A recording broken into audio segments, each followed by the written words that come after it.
Hello everyone. हम लोग जो टॉपिक देखने वाले हैं उसका नाम है लैप वाइंडिंग। क्या नाम है उसका? Lap winding.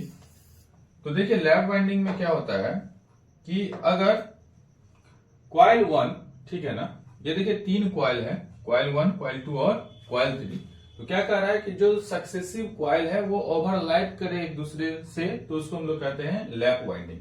जैसे मान लीजिए ये कॉइल 1 है, तो ये कॉइल 1 यहां से स्टार्ट हुआ, ठीक, और ये कॉइल 1 इस तरीके से चला, ये चला और ये टर्मिनेट हो रहा है। ये कम्यूटेटर है, तो कम्यूटेटर सेगमेंट 1 से स्टार्ट हो रहा है और टर्मिनेट कहां पे हो रहा है? कम्यूटेटर सेगमेंट 2 पे। और 2 से ही कॉइल 2 स्टार्ट हो रहा है। 2 से कम्यूटेटर सेगमेंट 2 से ही कॉइल 2 स्टार्ट हो रहा है। तो ये एक्चुअली पहला वाला जो कॉइल है और जो दूसरा वाला कॉइल है वो दोनों एक दूसरे पे क्या हो रहा है? ओवरलैप हो रहा है। इसलिए हम इसको कहते हैं हम लोग कैसा वाइंडिंग? तो लैप वाइंडिंग। अगर मान लीजिए ये पोल होता है इधर, ठीक है ना, और एक पोल होता है इधर, तो एक पोल पे ही ये दोनों ओवरलैप हो रहा है। ये भी हो सकता है कि अगर मान लीजिए एक पोल इधर होता है ऐसा, ये वाला अगर नॉर्थ पोल होता है और इधर होता है साउथ पोल, तो एक पोल के क्रॉस भी ये क्या हो रहा है? ओवरलैप हो रहा है। तो इसलिए हम लोग इसको कैसा वाइंडिंग कहेंगे? तो लैप वाइंडिंग कहेंगे। उसके बाद क्या कर रहा है कि end of the coil come back to the adjacent commutator segment. पहला वाला जो कॉइल स्टार्ट हो रहा है उसका जो एंड टर्मिनल है वो जस्ट इसके बाद वाले कम्यूटेटर के सेगमेंट में एंड हो रहा है। तो हम लोग पढ़ रहे हैं लैप बाइंडिंग के बारे में। आराम से समझिए लैप बाइंडिंग को, एकदम आराम से, ठीक है।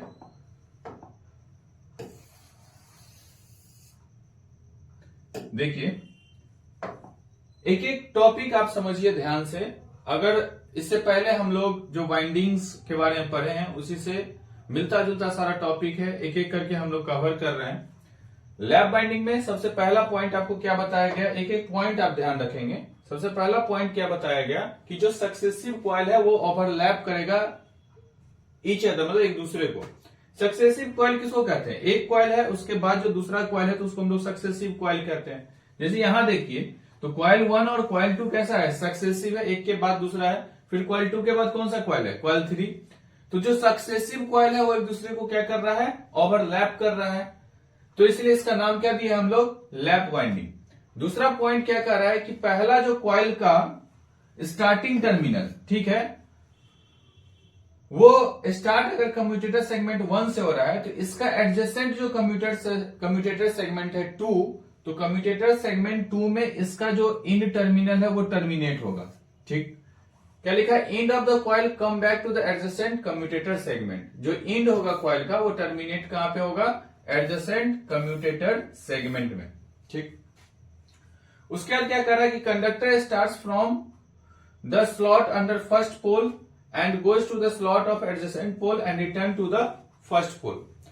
अब अभी जिसे थोड़ी देर पहले बता रहा था मैं कि अगर ये इधर एक तरफ एक पोल है और इधर ये एक तरफ दूसरा पोल है, तो एक कॉइल अगर चलना यहां से स्टार्ट किया, एक कॉइल अगर यहां से चलना स्टार्ट किया, तो ये अगर नॉर्थ पोल है और ये अगर साउथ पोल है, तो ये चलना स्टार्ट किया तो किस पोल होकर के गुजरा? तो नॉर्थ पोल होकर के। कहां चला गया? तो साउथ पोल में। और फिर ये टर्मिनेट होगा किसके अंदर में आकर के? तो फिर वो टर्मिनेट जब होगा तो फर्स्ट पोल के अंदर ही क्या होगा? टर्मिनेट होगा। ये वाला पूरा पोर्शन किसका है? फर्स्ट पोल का। और ये वाला पूरा पोर्शन किसका है? सेकेंड पोल का। तो ये टर्मिनेट किधर हो रहा है? फर्स्ट पोल के क्रॉसिंग। क्या कर रहा था? Last and of the first coil and the starting of second coil connected with same commutator segment. मतलब पहला कम्यूटेटर सेगमेंट का, पहला कॉइल का जो लास्ट टर्मिनल होगा, तो ये पहला कॉइल का लास्ट टर्मिनल कहां आ रहा है? ये रहा। और जो दूसरा कॉइल है, पहला कॉइल का लास्ट टर्मिनल यानी ये वाला कॉइल 1 का लास्ट टर्मिनल कौन सा हुआ? ये। और दूसरा कॉइल का फर्स्ट टर्मिनल, दूसरा कॉइल का फर्स्ट टर्मिनल, ये दोनों किस कम्यूटेटर सेगमेंट के अंतर्गत आ रहा है? तो कम्यूटेटर सेगमेंट नंबर 2 के अंतर्गत आ रहा है। तो यही बात लिखा है, जो फर्स्ट कॉइल का लास्ट टर्मिनल और जो स्टार्टिंग टर्मिनल है किसका? सेकेंड कॉइल का, वो सारा कनेक्टेड होगा कहां? With the same commutator segment under same pole. Clear है बात? अब देखिए इसके बाद हम लोग देखेंगे कि लैप वाइंडिंग का टाइप कितना है, ठीक है ना।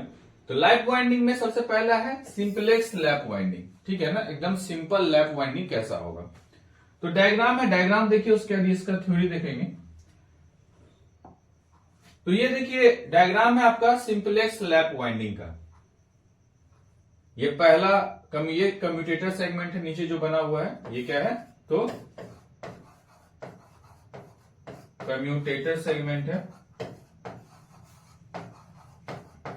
ठीक। ये सारा क्वाइल है। तो अभी जैसे हम लोग डिस्कस कर रहे थे कि कम्यूटेटर सेगमेंट 1 से जैसे कोई स्टार्ट हुआ एक क्वाइल, ये टर्मिनेट कहां हुआ 2 में, और फिर दूसरा क्वाइल स्टार्ट कहां से होगा, इसी सेम पॉइंट से, और टर्मिनेट कहां पे होगा 3 में। फिर तीसरा क्वाइल जो स्टार्ट होगा वो 3 नंबर कम्यूटेटर सेगमेंट से, और टर्मिनेट कहां होगा 4 नंबर में। ऐसे ही चलता रहेगा। तो ये था सिंपलेक्स लैप वाइंडिंग। अब इसका कुछ प्रॉपर्टीज हम लोग देख लेते हैं, क्या क्या कहा गया है इसके बारे में। Number of parallel path equals to number of poles. जितना पैरेलल पाथ होगा उतना ही क्या होगा, पोल्स होगा। First and last terminal of the coil are connected to the adjacent commutator segment. ये बात हम लोग पढ़ेंगे कि फर्स्ट और last coil adjacent commutator segment में कनेक्टेड होगा। उसके बाद कम्यूटेटर पिच यानी वाईसी का वैल्यू कितना होगा 1। ये सारा चीज मैं पीछे पढ़ाया हूं आपको, कम्यूटेटर पिच क्या है, पोल पिच क्या है, ये सारा कुछ। तो कम्यूटेटर पिच यानी वाईसी का वैल्यू कितना होगा 1। कम्यूटेटर पिच किसको कहते हैं एक बार फिर देख लीजिए आप, कम्यूटेटर पिच किसको कहते हैं। तो ये जो डिस्टेंस होता है भाई, इस डिस्टेंस को हम लोग क्या कहते हैं, कम्यूटेटर पिच यानी कि वाईसी। इससे पीछे बताया गया। तो ये था सिंपलेक्स टाइप का क्वाइल का हिसाब किताब। अब देखिए उसके बाद सिंपलेक्स के बाद हम लोग देखेंगे मल्टीप्लेक्स लैप वाइंडिंग के बारे में, ठीक है ना। तो मल्टीप्लेक्स में आपको 2-3 तरीके का है। सबसे पहला है double lap winding. Double lap winding किसको कहते हैं कि अगर एक छोड़ करके क्वाइल स्टार्ट हो रहा है तो उसको हम लोग डबल लैप वाइंडिंग कहते हैं। जैसे ये क्वाइल यहां से मान लीजिए स्टार्ट हुआ, तो एक कम्यूटेटर सेगमेंट छोड़ करके मल्टीप्लेक्सर लैप वाइंडिंग में सबसे पहला टाइप एक है सिंपलेक्स और दूसरा है मल्टीप्लेक्स। तो सिंपलेक्स में आपको इससे पहले बताया, अभी बता रहा हूं मल्टीप्लेक्स। तो मल्टीप्लेक्स में क्या हिसाब किताब है कि अगर पहला यहां से शुरू हुआ तो तीसरे नंबर के कम्यूटेटर सेगमेंट में ये टर्मिनेट हो रहा है, फिर दूसरा यहां से चालू हो रहा है और ये किधर टर्मिनेट हो रहा है, चौथे नंबर के कम्यूटेटर सेगमेंट में। उसी तरीके से तीसरे नंबर के कम्यूटेटर सेगमेंट में जहां क्वाइल 1 मान लीजिए ये है, टर्मिनेट हो रहा है, यहां क्वाइल 2 है जो यहां से स्टार्ट हो रहा है और यहां टर्मिनेट हो रहा है, तो यहां से क्वाइल जो 3 होगा वो स्टार्ट हो रहा है और ये कहां टर्मिनेट हो रहा है 5वें नंबर में। और इस तरीके से ये रिपीटेशन चलता रहेगा। तो डबल लैप वाइंडिंग इसको कहते हैं। पहला तो सिंपलेक्स बताया था, ये है डबल लैप वाइंडिंग। इसके बाद डबल के बाद है आपको ट्रिप्लेक्स लैप वाइंडिंग। ट्रिप्लेक्स क्या है कि 2 छोड़ करके अगर टर्मिनेट हो, मतलब यहां से स्टार्ट हुआ तो ये कहां टर्मिनेट हो रहा है, यहां, फिर यहां दूसरा वाला स्टार्ट हो रहा है और 2 छोड़ करके टर्मिनेट हो रहा है, फिर यहां ये दूसरा वाला यहां से स्टार्ट हो रहा है और यहां पे टर्मिनेट हो रहा है। तो इसको हम लोग कहेंगे ट्रिप्लेक्स लैप वाइंडिंग। इसको क्या कहेंगे, ट्रिप्लेक्स लैप वाइंडिंग। उसके बाद फिर है क्वाड्रिप्लेक्स लैप वाइंडिंग। अगर मान लीजिए 4 छोड़ करके टर्मिनेट हो रहा है, अगर कोई क्वाइल यहां से स्टार्ट हो रहा है और टर्मिनेट कहां पे हो रहा है 5 नंबर पे, तो इसको कहेंगे हम लोग क्या चीज, क्वाड्रुप्लेक्स लैप वाइंडिंग। 2 नंबर अगर कम्यूटेटर सेगमेंट से स्टार्ट हो रहा है तो ये कहां टर्मिनेट हो रहा है, तो 6 नंबर पे। 3 नंबर से स्टार्ट हो रहा है तो कहां टर्मिनेट हो रहा है 7 नंबर पे, ठीक है। तो इसको हम लोग क्वाड्रुप्लेक्स लैप वाइंडिंग कहते हैं। फिर अब ये यहां से अगर टर्मिनेट हो रहा है तो यहां से पहले एक उठेगा और फिर इधर आगे जो कम्यूटेटर सेगमेंट होगा उसमें टर्मिनेट होगा, ठीक है, क्लियर है।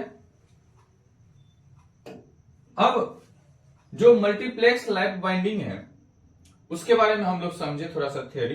ये डायग्राम देख रहे थे हम लोग, क्या कर रहा है कि 2 से अधिक 2 or more separately insulated winding is parallel between the brushes।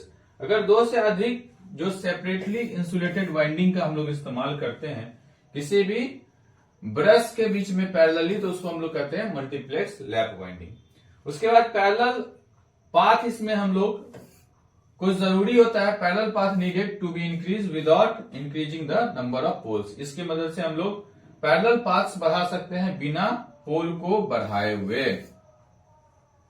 Multiplex winding में आप क्या कर सकते हैं, तो पैरेलल पाथ क्या कर सकते हैं, तो इंक्रीज कर सकते हैं, ठीक है, बिना पोल को इंक्रीज किए हुए, ठीक है।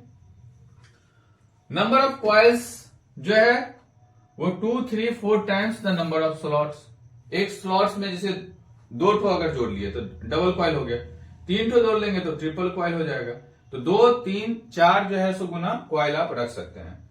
इसका जो प्रकार है अभी हम लोग डिस्कस किए, डबल लैप, ट्रिप्लेक्स लैप और क्वाड्रेटर लैप वाइंडिंग। अब देखिए कैरेक्टरिस्टिक्स क्या है लैप वाइंडिंग का, क्यों हम लोग लैप वाइंडिंग को पढ़ें या समझे, या समझना क्यों जरूरी है, क्या प्रॉपर्टी है, क्या गुण है इसका लैप वाइंडिंग का। तो सबसे पहला प्रॉपर्टी इसका क्या है कि जो कनेक्शन है वो पैरेलल में हो रहा है। तो कोई भी चीज अगर पैरेलल में हो रहा है तो पैरेलल में हो रहा है तो पैरेलल में क्या चीज सेम रहता है और क्या डिफरेंट होता है, ये सब पढ़ना और समझना जरूरी है। अगर देखिए ये इसका कनेक्शन हो रहा है आपको पैरेलल में, इसका मतलब है टोटल करंट जो होगा वो क्या हो जाएगा, एडेड हो जाएगा। टोटल करंट क्या हो जाएगा, एडेड। जैसे मान लीजिए सपोज कीजिए यहाँ पे